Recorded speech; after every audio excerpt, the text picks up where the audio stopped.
What's up, everybody? My name is Cole. I'm a part-time real estate investor, a full-time legacy airline pilot, and a part-time military instructor pilot. Today, I'm talking about my investment strategy for 2025 and beyond. I just did a video about how expensive things are and why I rent this apartment here. I don't actually own my own home, even though I have a bunch of rental properties.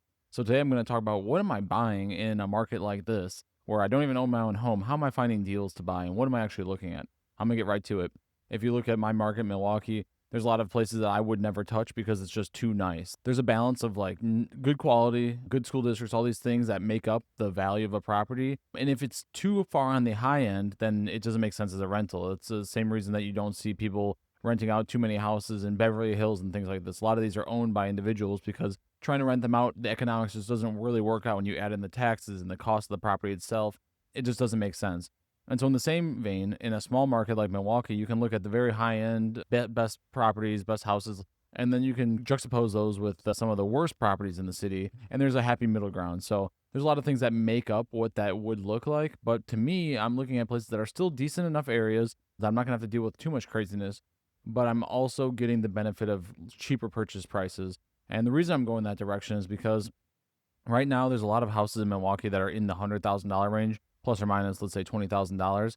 And I saw a couple years ago the same effect on the south side of Milwaukee, where there's properties that were in that same price range, and now they've just completely exploded. And I think the reason for that is people are getting priced out at the very top end of the market, right? And those buyers are getting pushed down to the next tier lower, and those buyers are getting pushed down, and it just trickles down, right? Because inflation, we've got interest rates, we've got taxes. Property taxes in Milwaukee have gone up a ton. Last year, I got nailed with like probably an average of 30% increase in my property taxes.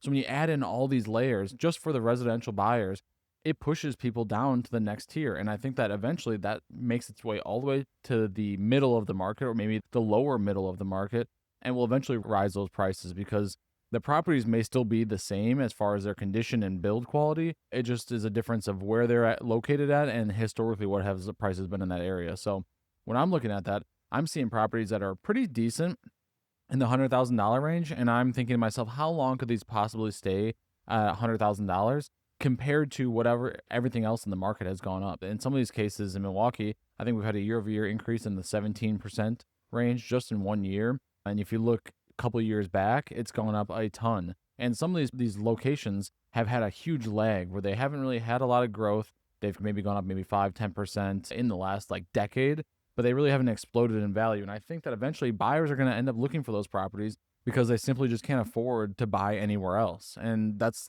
sad. But that's just the way it is. I'm not making the market. I'm just observing the market and implementing my strategy based on what I see. And so in the last maybe 6 months, I bought a bunch of properties that are in that price range. It's not sexy. It's not cool. It's not something that's Instagram worthy. Nobody cares. But I think long term, it's really going to matter and it's really going to make a difference. So for me, that's what I'm looking at, and that's what I'm excited for as the time goes on. I think that these properties are going to appreciate. And honestly, when you look at it from the just straight cash on cash return basis, they also perform the best, right? They're getting the highest rents relative to their purchase price. And for me, that makes perfect sense. And I have the benefit of that making sense for the cash on cash return, which I say is what I preach all the time, because that's the only thing that really matters. But in the back of my mind, I've got this thought that I think this is going to go well in the next 5-10 years. And it may not, but if it doesn't go well, I still have the cash on cash return that's holding me afloat, and I can keep these properties till I pay down the debt and move on and sell them for what I bought them for, basically. But if my thesis proves correct, I think these properties are going to go up, and they could go up, in my opinion, maybe 50 to 100% in value in just a couple years. And that's simply just because of the fact of people waterfalling down to the next tier because they're getting priced out. I look at myself, I'm not being able to buy what I want to buy, and I'm flying for a legacy airline. I'm still flying for the military. I've got all these rentals. Like I really should be able to get mostly what I want, right? I'm not trying to ball out of control in some Miami penthouse, but I should be able to get what I want based on just the career progression that I've had, and at least in my mind, that's how it's felt. But that hasn't played true at all. And I'm sure there's a lot of people that can empathize with that and say, yeah, when I got to this point in my career, I thought that I would like I made it, and maybe that's just a byproduct of like never really making it. There's no such thing as making it. It's a continuous process forever, and that could be part of it. But I think there is a big group of people in the United States, maybe like in the middle class specifically, that are feeling the pressure of, yeah, I did all the things in my career that I thought I would need to do to get myself to that next level, but now I'm here and I'm still in the same spot. And I'm not saying that my life hasn't improved in any way. It certainly has, and I've done a lot of things that I'm really grateful for and a lot of people couldn't have done. But for some reason, it feels like, yeah, I don't think that this has really gone, at least from the housing perspective, the way that I expected it might. I'm still renting, like literally in an apartment right now talking. So when I look at that, I say, okay, if I'm getting priced out, then I know other people are getting priced out. I can't be the only one. I look at what I'm making for the job that I'm doing day in and day out, and I'm comparing that to the average income earnings for the state of Wisconsin and for the country at large. And I just don't see how it goes any other way. If people want to be homeowners so badly, then they're going to have to move their expectations lower and aim their sights lower to meet their income, especially with 7.5% interest.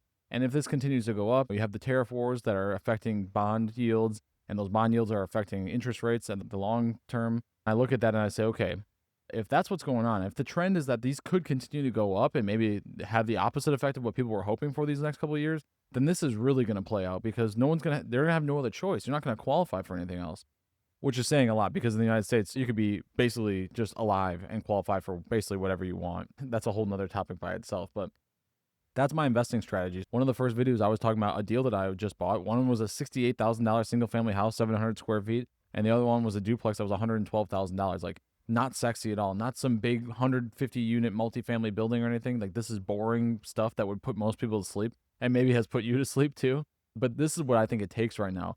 I'm staying away from all the flashy, exciting stuff because I just don't have the bankroll for that. I'm not balling out of control, but I can manage a $68,000 purchase or a $112,000 purchase and do multiple of those. And I think in the long term, how long does that house stay at $68,000? Is it really feasible for it to stay like that?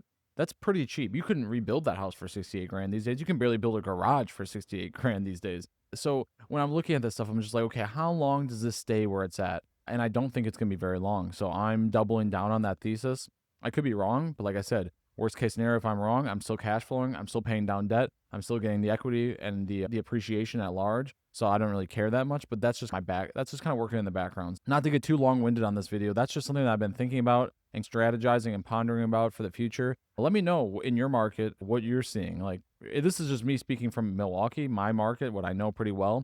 But I don't know everybody else's market. There could be some markets that are feeling completely different and maybe your money does stretch really far. But for me, I'm not feeling it. And I know a lot of people that are my age and in similar career progressions as me are also feeling that squeeze. So I don't think I'm alone in that, but I don't know. I'm talking to a camera in a room by myself. So literally don't have anybody to ask about this right this second. But if you're feeling that, let me know. And I also want to say, if you're watching this and you watched some of my previous videos and maybe left a comment or something, I really genuinely appreciate it. I'm going to do everything I can to keep putting out decent content and try to hone in on exactly what the heartbeat is of people that are watching my stuff and try to execute on that. I'm going to make sure that the audio for this one is not messed up. If it is, I'm going to refilm it. And if you're watching this, then it was fine. I did listen to everything with the headphones and I saw that some were good, some weren't good. So I don't really know exactly what's going on there, but I promise you I'm going to fix that. I just want to say thank you for everybody that's watched this. I couldn't imagine I got 1,000 views on a video that I just was making because it's what felt like something worth talking about and people resonated with, at least to some extent. Really appreciate it. And I promise to continue to put out good videos or try to put out the best video I can possibly do. And we'll talk to you soon. See ya.